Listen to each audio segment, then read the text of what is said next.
shkruan Gjergj Zefi.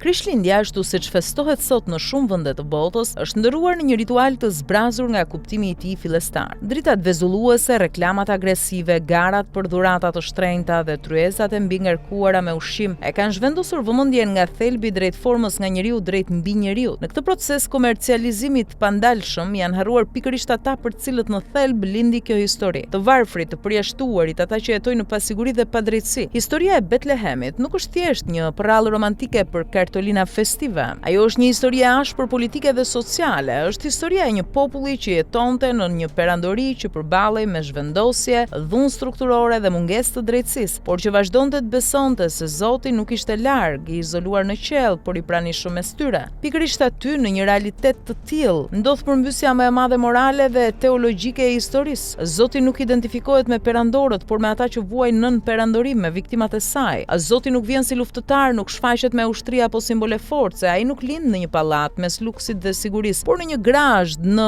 kushtet më të brishta që mund të imagjinohen. Zgjedhja për të ardhur si foshnjë nuk është rastësi, është një deklaratë, është solidaritet hyjnor në formën e tij më të habitshme. Zoti bashkohet me pjesën më të prekshme të njerëzimit, me ata që nuk kanë zë, që nuk kanë pushtet, që nuk kanë mbrojtje. Kjo është pikërisht ajo që sot humbet mes zhurmës së ofertave festive dhe fjalimeve boshe për frymën e Krishtlindjes. Një fest që duhet ishte kujtese drejtësisë dhe mshurisë dhe përgjegjësisë sociale, është kthyer në një industri globale që prodhon miliona, por jo empati. Në këtë narrativ të re, të varfrit shihen si sfond i padukshëm, jo si qendra e mesazhit. Harrohet se Krishtlindja ndodhi mes një populli të shtypur që kërkonte drejtësi dhe shpresë, jo rehati dhe konsum. Harrohet se mesazhi i saj nuk ishte blini më shumë, por shihni më thellë. Dhe ndoshta pikërisht këtu qëndron sfida më e madhe morale për shoqëritë moderne. A do të vazhdojnë ta festojnë Krishtlindjen si një spektakël, apo do të kenë guximin ta rikthejnë si një akt ndërgjegjeje sociale? Sepse nëse Zoti zgjodhi grazhdin dhe jo pallatin, atëherë çdo fest që e injoron të varfrin, të zhvendosurin dhe të shtypurin, rrezikon të jetë gjithçka tjetër përveç se besnike ndaj historisë që pretendon se ponderon.